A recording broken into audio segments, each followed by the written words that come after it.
حضرت مجاہد رحمۃ اللہ علیہ سے مروی ہے کہ اگلے زمانے میں ایک عورت حاملہ تھی۔ جب اسے درد ہونے لگی تو بچی تولد ہوئی تو اس نے اپنے ملازم سے کہا جاؤ کہیں سے آگ لے آؤ۔ وہ باہر نکلا تو دیکھا کہ دروازے پر ایک شخص کھڑا ہوا ہے، پوچھتا ہے کہ کیا ہوا، لڑکا یا لڑکی؟ اس نے کہا لڑکی ہوئی ہے۔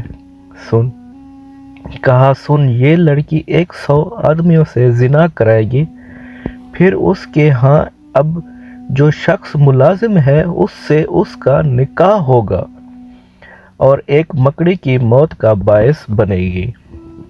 یہ شخص یہیں سے پلٹ آیا اور آتے ہی ایک تیز چھری لی کے اس لڑکی کے پیٹ کو چیر ڈالا اور اسے مردہ سمجھ کر وہاں سے بھاگ نکلا۔ اس کی ماں نے یہ حال دیکھ کر اپنی بچی کے پیٹ میں ٹانکے لگا دیے اور معاملہ شروع کیا، جس سے اس کا زخم بھر گیا۔ اب ایک زمانہ گزر گیا، ادھر سے لڑکی بلغت کو پہنچ گئی اور اچھی شکل و صورت کی ہوئی بد چلن میں پڑ گئی۔ ادھر وہ ملازم سمندر کے راستے کہیں چلا گیا، کام کاج شروع کیا اور بہت رقم پیدا کی۔ کل مال سمیٹ کر بہت مدت بعد یہ پھر اسی اپنے گاؤں میں آ گیا اور بوڑھی عورت کو بلا کر کہا کہ نکاح کرنا چاہتا ہوں، گاؤں میں جو بہت خوبصورت عورت ہے اس سے میرا نکاح کرا دو۔ یہ عورت گئی اور چنانچہ پورے شہر میں اس لڑکی کی شکل و صورت بہت خوبصورت تھی، پیغام دے ڈالا، منظور ہو گیا، نکاح بھی ہو گیا اور وداع ہو کر یہ اس کے ہاں آ گئی۔ دونوں میاں بیوی میں بہت محبت ہو گئی۔ ایک دن ذکر اذکار میں اس عورت نے اس سے پوچھا آخر آپ کون ہیں، کہاں سے آئے ہیں، یہاں کیسے آ گئے وغیرہ۔ اس نے اپنا تمام ماجرا بیان کر دیا کہ میں یہاں سے ایک عورت کے ہاں ملازم تھا، وہاں سے اس لڑکی کے ساتھ یہ حرکت کر کے بھاگ گیا، اب اتنے برسوں کے بعد یہاں آیا ہوں۔ تو اس لڑکی نے کہا سنو، جس لڑکی کا پیٹ تم چیر کر بھاگے تھے میں وہی ہوں۔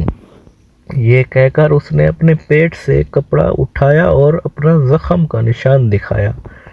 تب تو اسے یقین آ گیا اور کہنے لگا جب تو وہی ہے تو ایک بات تیری نسبت مجھے اور بھی معلوم ہے، وہ یہ ہے کہ تو 100 آدمیوں کو مجھ سے پہلے مل چکی ہے۔ اس نے کہا ٹھیک ہے، یہ کام تو مجھ سے ہوا ہے لیکن گنتی یاد نہیں ہے۔ اس نے کہا تیری نسبت مجھے ایک اور بات بھی معلوم ہے، وہ یہ کہ تیری موت کا سبب ایک مکڑی بنے گی۔ خیر چنانچہ مجھے تجھ سے بہت محبت ہے، میں تیرے لیے ایک بلند و بالا پختہ اور اعلیٰ محل تعمیر کرا دیتا ہوں، اس میں تو رہ تاکہ وہاں تک کیڑے مکوڑے پہنچ ہی نہ سکیں۔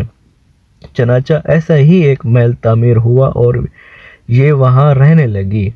ایک مدت بعد ایک دن دونوں میاں بیوی بیٹھے تھے کہ اچانک چھت پر ایک مکڑی دکھائی دی۔ اسے دیکھتے ہی اس شخص نے کہا دیکھو آج یہاں مکڑی دکھائی دی ہے۔ عورت بولی اچھا یہ میری جان لیوا ہے، جب ہی سہی کہ میں اس کی جان لے لوں۔ غلاموں کو حکم دیا کہ اسے زندہ پکڑ کر میرے سامنے لاؤ۔ وہ پکڑ کر لائے، اس نے زمین پر رکھ کر اپنے پیر کے انگوٹھے سے اسے مچل ڈالا، اس کی جان نکل گئی۔ اس میں سے پیپ جو نکلی اس کا ایک آدھا قطرہ اس کے انگوٹھے کے ناخن اور گوشت کے درمیان رک پڑا، اس کا زہر چڑھا اور قدم سیاہ پڑ گیا اور اسی آخرت وہ مر گئی۔ تم کہیں بھی موت تمہارا ٹھکانہ پا کر رہے گی۔